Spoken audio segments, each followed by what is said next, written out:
Do you have any comment on two Al Jazeera journalists, Ismail and Rami, today in northern Gaza?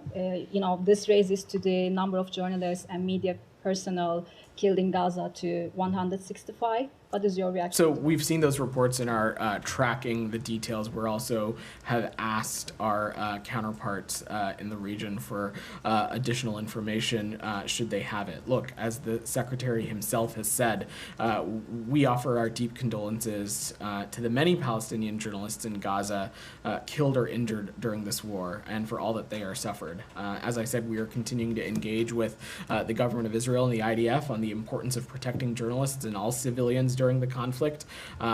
We believe that journalists have been integral to shedding a light on the dire circumstances in the Gaza Strip right now. And we have been absolutely clear that Israel has a moral obligation and a strategic imperative to protect civilians. And of course, part of that includes journalists. But I don't have any more as it relates to this specific. Just a quick follow-up. You said you asked Israel for more information.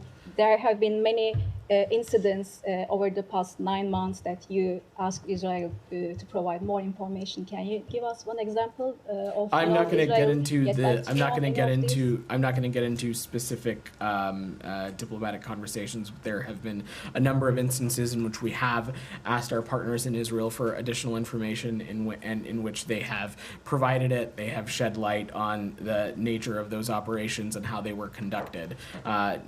We will continue to engage with those conversations privately with our partners in Israel and publicly when needed. I want to bring you back to Al Jazeera, please.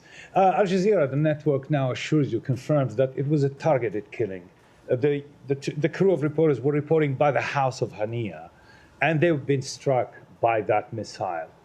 What would you have to say? We know you're talking to the Israelis, but what are you specifically asking them? So I don't have any updates as it relates to this particular circumstance. As I said to your colleague, we are aware of these reports, and we have communicated with our partners in Israel for more additional information, but I don't have anything to share beyond that at the moment.